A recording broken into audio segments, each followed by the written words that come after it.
This channel does not promote any violent, harmful, or illegal activities. All content provided by this channel is meant for an educational purpose only. টিভি9 বাংলার খবরের জের clinical establishment অ্যাক্টে বাতিল কালিয়াচকের খাজা বাবা nursing হোমের licence.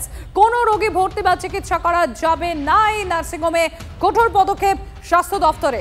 Shubhatosh রয়েছেন আমাদের সঙ্গে, আমি সরাসরি চলে যাব শুভতোষের কাছে। শুভতোষ, কি কি পদক্ষেপ নেওয়া হলো?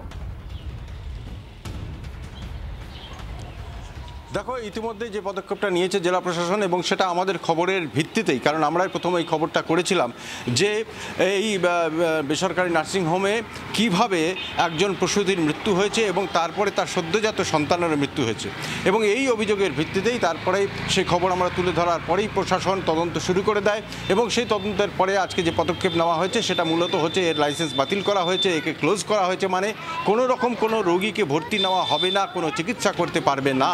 এর পাশাপাশি 5 লক্ষ টাকা জরিমানা করা হয়েছে। শুধু তাই নয়, যে স্বাস্থ্যসাথী প্রকল্পের আওতায় এতদিনে এই নার্সিংহোম পড়তো সেখান থেকেও তাকে বাতিল করা হয়েছে। মানে সার্বিকভাবে বেশ কয়েকটি পদক্ষেপ নেওয়া হয়েছে। একদিকে ক্লিনিক্যাল এস্টাবলিশমেন্ট যে লাইসেন্স, সেই লাইসেন্স বাতিল করা হয়েছে, তার 5 লক্ষ টাকা জরিমানা করা হয়েছে। স্বাস্থ্যসাথী প্রকল্পের আওতার যে তালিকায় ভুক্ত ছিল এতদিন নার্সিংহোম, সেখান থেকে তাকে বাতিল করা হয়েছে এবং 5 লক্ষ টাকা জরিমানা করা হয়েছে। ধন্যবাদ শুভতোষ। আমরা শুনে নেব মালদা সিএমওএইচ, তিনি কি বলছেন। নির্দেশটা বেরিয়েছে সেটা হচ্ছে যে তারা একটা ওয়ান টাইম ইমিডিয়েট ফাইন করেছেন খাজা বাবাকে। তার সঙ্গে তারা একটি আদেশ দিয়েছে যে ফ্রি লাইসেন্সটাকে হোল্ড, অ্যাডমিশন ক্লোজ করা রাখা, এবং তাদেরকে permanently deactivated from Swasthyasathi portal. হার্নিয়ার বদলে অ্যাপেন্ডিক্সের অস্ত্রোপচার। পানিহাটিতে ভুল অস্ত্রোপচারের অভিযোগ চিকিৎসক বিশ্বজিৎ দাসের বিরুদ্ধে। রোগীর অভিযোগ, স্বাস্থ্যসাথীর টাকা পেতে হাসপাতালে বদলে নার্সিংহোমে অস্ত্রোপচার করেন ওই চিকিৎসক, কিন্তু স্বাস্থ্যসাথীতে হার্নিয়ার অস্ত্রোপচারের সুবিধা নেই, টাকাও পাবেন না নার্সিংহোম। সেই কারণে হার্নিয়ার বদলে অ্যাপেন্ডিক্সের অস্ত্রোপচার করা হয়েছে বলে অভিযোগ রোগীর। বিশ্বজিৎ দাস বলছেন?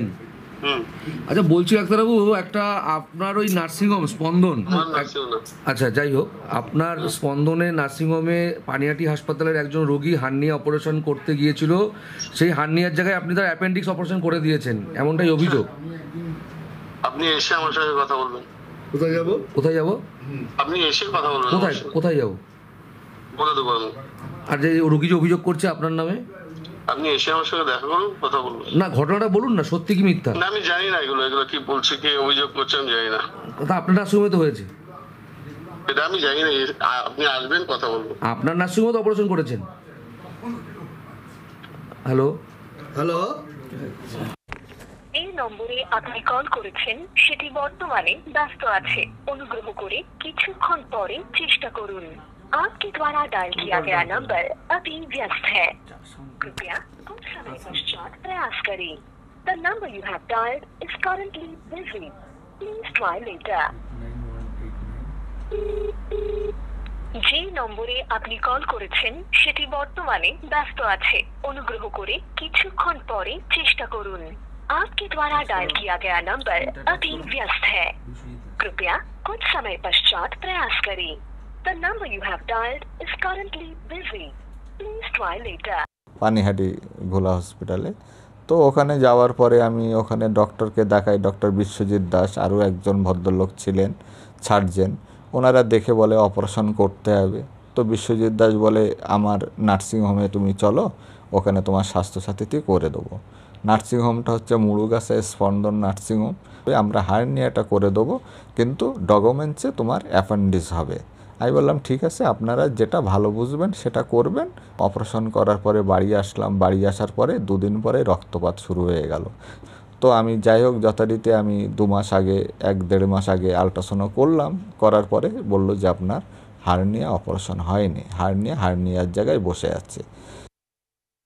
আমি পেশেন্ট পার্টির সাথে কথা বলছি ব্যক্তিগতভাবে গিয়ে, এবং দরকার পড়লে হসপিটালের সাথে কথা বলবো, এবং যে ডাক্তার পানিহাটি স্টেট জেনারেল হসপিটালেই কথা বলবো সুপার সাহেবের সাথে, এবং দরকার পড়লে যারা অপারেশন করেছে তাদের সাথে কথা, এবং দরকার পড়লে সিএম সাহেবকে আমি নিজে ফোন করছি, যেরকম যদি ঘটনা ঘটে থাকে অবিলম্বে যিনি করেছেন তার বিরুদ্ধে আইনানুগ ব্যবস্থা নেওয়া হোক, এবং পেশেন্টটাকে সম্পূর্ণভাবে সুস্থ করবার জন্য তার যা ট্রিটমেন্টের প্রয়োজন সেটা যেন অবশ্যই করে।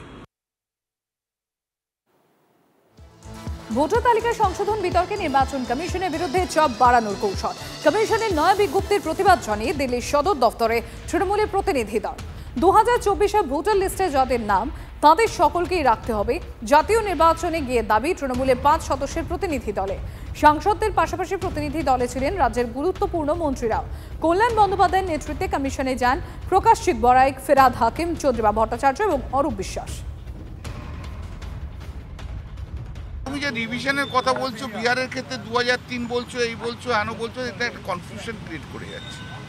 তা রিভিশন রোল যেটা হবে, যে আন্ডার দি স্ট্যাটিউট যেটা আছে, সেটাতে বেস লেভেল হওয়া উচিত 2024-এ যে ভোটার আছে সেসব ভোটার থাকবেই, ইরেসপেক্টিভ অফ এনি কন্ডিশন।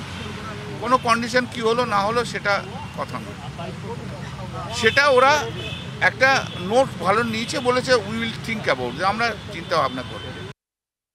বঙ্গ বিজেপির পরবর্তী সভাপতি কে?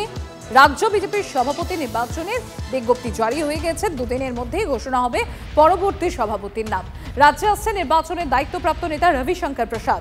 আগামীকালে দুপুর 2টা থেকে বিকেল 4টে পর্যন্ত জমা নেওয়া হবে মনোনয়ন প্রত্যাহারের সময় বিকেল 5টা থেকে 6টা পর্যন্ত। মনোনয়নপত্র পরীক্ষার পর সন্ধে 6টায় প্রার্থীদের চূড়ান্ত তালিকা প্রকাশ। প্রয়োজন বলে বৃহস্পতিবার দুপুর 12টায় নির্বাচন। বৃহস্পতিবার দুপুর 1:30টায় বঙ্গ বিজেপির নতুন সভাপতির নাম প্রকাশ। কিন্তু কে হবে বঙ্গ বিজেপির নতুন সভাপতি, আর তা নিয়েই জল্পনা তুঙ্গে। আছে কজন রাজ্য বিজেপিতে? মোট সবার নাম নিয়ে দেখি চর্চা চলছে। বিজেপির সভাপতি, তাদের দল, তাদের সভাপতি, এ নিয়ে তৃণমূল কি বলবে? ওদের মধ্যে গোষ্ঠীবাজি চলছে, যিনি আসবেন তার বিরুদ্ধেও গোষ্ঠীবাজি হবে। ওদের কাজ হারা, বাংলায় হারবে। ফলে ওদের কে সভাপতি হলেন, কে হলেন না, এইসব নিয়ে আমাদের কোনো মাথা ব্যথা নেই। বিজেপি হারবে, তৃণমূল কংগ্রেস জিতবে, মিটে গেল।